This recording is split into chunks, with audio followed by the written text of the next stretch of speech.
અમદાવાદમાં Pirana dumping site પર waste to wonder park બનાવવામાં આવશે। 700 એકર જગ્યામાં પાર્ક ઊભો કરવામાં આવશે, જેની કામગીરી 3 તબક્કામાં થશે। રોડ, પાણી ડ્રેનેજ તેમજ ગાર્ડન સહિતની સુવિધા ઊભી કરવામાં આવશે। બીજા તબક્કામાં એ ડમ્પિંગ નિકાલ કચરામાંથી બનતી અલગ-અલગ વસ્તુઓ સહિતની વસ્તુઓના ગાइडेंस માટે સેન્ટર ઊભું કરવામાં આવશે।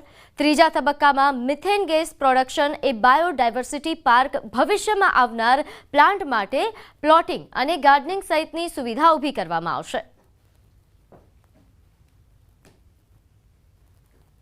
હાલમાં વિશ ટુ વન્ડર માસ્ટર પ્લાનમાં પ્રથમ ટોટલ અમે 3 તબક્કામાં કામગીરી કરવાના છે। પ્રથમ તબક્કામાં જે આખો 700 હેક્ટરનો જે વિસ્તાર છે એ અત્યારે હેફાઝાર્ડ મેનરમાં અત્યારે ડેવલપ થયો છે, તો એને આખો વ્યવસ્થિત ગ્રીડ પેટર્નમાં ડિઝાઇન કરીને સૌપ્રથમ ત્યાં રોડ, રસ્તા, પાણી એની વ્યવસ્થા ઊભી કરવામાં આવશે। એમાં સ્ટ્રીટ લાઇટ બી ઇન્ક્લુડ કરવામાં આવશે, લિનિયર ગાર્ડન બી ઇન્ક્લુડ કરવામાં આવશે અને ઓપન સ્પેસ ક્રિએટ કરીને ત્યાં મોટા પાયે ડેન્સ પ્લાન્ટેશન બી કરવામાં આવશે। બનાસકાંઠાના અંબાજી મંદિર ટ્રસ્ટને 400 કિલો ચાંદીનું દાન મળ્યું છે। માફ કરજો, 40 કિલો ચાંદીનું દાન મળ્યું છે। અંદાજે રૂપિયા 46 લાખની કિંમતની ચાંદીનું દાન મળ્યું છે। અમદાવાદના શ્રદ્ધાળુઓએ ગબ્બર ગોખના દરવાજા અને ભૈરવ મંદિરની જાળીના દ્વાર ચાંદીના બનાવીને ભેટ આપ્યા છે। સાથે મોટું છત્ર પણ ટ્રસ્ટને ભેટ ધર્યું છે। દાતાએ પોતાનું નામ અને ગામ બંને ગુપ્ત રાખીને 40 કિલો ચાંદીનું દાન કર્યું। ટ્રસ્ટના ટેમ્પલ ઇન્સ્પેક્ટર અને વહીવટદારે દાન સ્વીકાર્યું।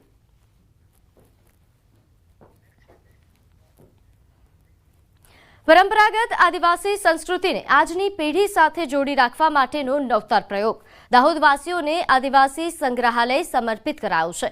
આ આદિવાસી સંગ્રહાલયમાં આદિવાસીઓના રીતિરિવાજ, પહેરવેશ, ખાણીપીણી અને રહેણી કરણી તેમજ લાકડા, માટી અને લીંપણ કરીને બનાવેલા પ્રાકૃતિક ઘર વિશે બતાવવામાં આવશે।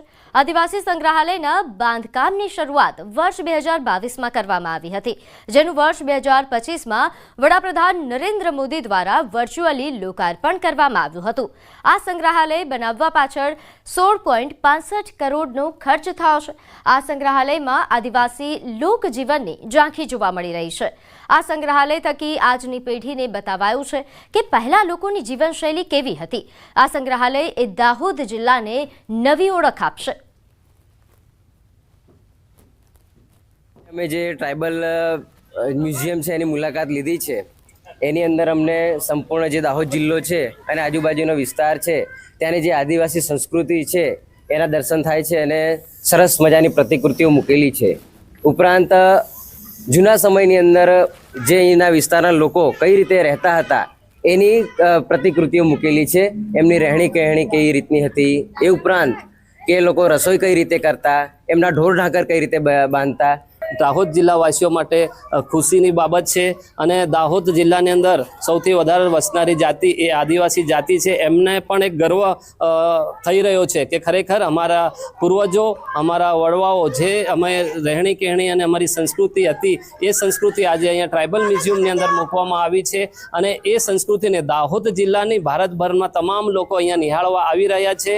પોતાના પૂર્વજોની જે સંસ્કૃતિ ભૂલી જઈ રહ્યો છે, આજે આ જે ટ્રાઇબલ મ્યુઝિયમ બન્યું છે જેના લીધે આજના યુવાનો એનાથી આકર્ષાય અને પોતાના પુરખાઓની સંસ્કૃતિ એનું અનુસરણ કરે, એને જાળવી રાખે, કારણ કે આદિવાસીઓની જ એ સંસ્કૃતિ મહાન વિશ્વને કલ્યાણકારી સંસ્કૃતિ છે જે વિશ્વ સંસ્થા સંયુક્ત રાષ્ટ્ર સંઘ પણ સ્વીકાર્ય છે।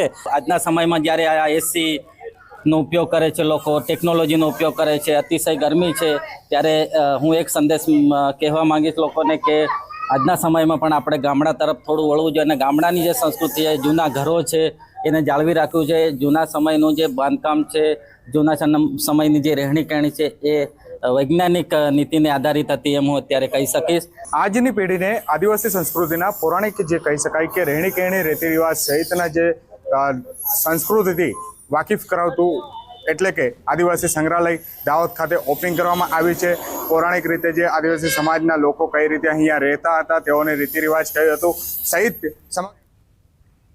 તો રાજકોટના રીબડામાં પેટ્રોલ પંપ પર ફાયરિંગ મામલે મહત્વના સમાચાર। પોલીસની પ્રાથમિક તપાસમાં મોટો ખુલાસો થયો।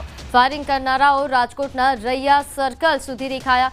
પોલીસની 2 ટીમ ઉત્તર પ્રદેશ, 3 ટીમ મધ્યપ્રદેશ ખાતે તપાસ અર્થે મોકલવામાં આવી. તપાસમાં હાર્દિકસિંહ દ્વારા બનાવવામાં આવેલ જવાબદારી સ્વીકારવાનો વિડીયો ગુજરાત બહાર બનાવવામાં આવ્યા હોવાનો દાવો છે. Local crime branch, special operation group અને સ્થાનિક પોલીસની જુદી જુદી ટીમ બનાવવામાં આવી. અનિરુદ્ધસિંહ જાડેજાના ભત્રીજાના પેટ્રોલ પંપ પર ફાયરિંગ થયું હતું. ફાયરિંગ કરાવ્યાની જવાબદારી કુખ્યાત હાર્દિકસિંહ જાડેજા દ્વારા લેવામાં આવી હતી.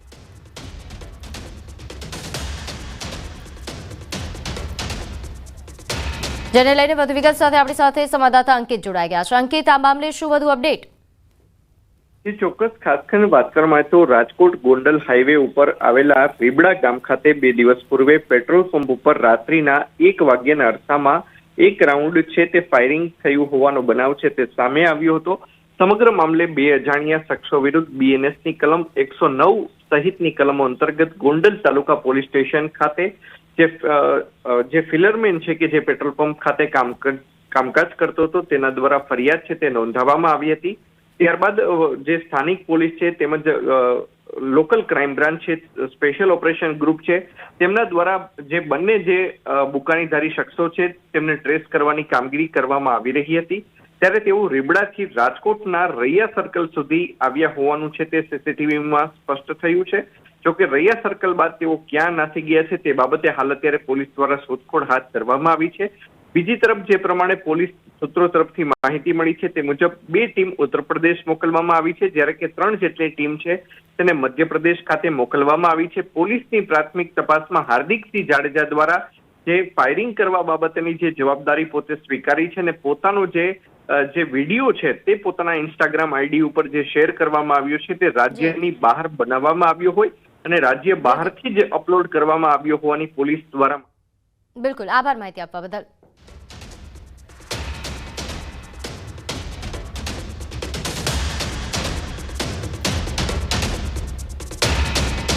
તો પોલીસની ટીમ ઉત્તર પ્રદેશ અને મધ્યપ્રદેશ પહોંચી છે. આરોપીને ત્યાંથી શોધખોળ કરવામાં આવશે. તો કોંગ્રેસ નેતા અને લોકસભામાં વિપક્ષ નેતા રાહુલ ગાંધી 1 દિવસીય ગુજરાત પ્રવાસે છે. સંગઠન સર્જન અભિયાન અંતર્ગત તેઓ આણંદ ખાતે ખાનગી રિસોર્ટમાં નવનિયુક્ત જિલ્લા અને શહેર પ્રમુખો સાથે સંવાદ કરશે. રાહુલ ગાંધી વડોદરા એરપોર્ટ પહોંચ્યા અને બાય રોડ આણંદ રિસોર્ટ આયોજિત શિબિરમાં પહોંચશે. જે બાદ પ્રમુખો સાથે બેઠક બાદ દૂધ સંઘના સભાસદો સાથે સંવાદ કરશે.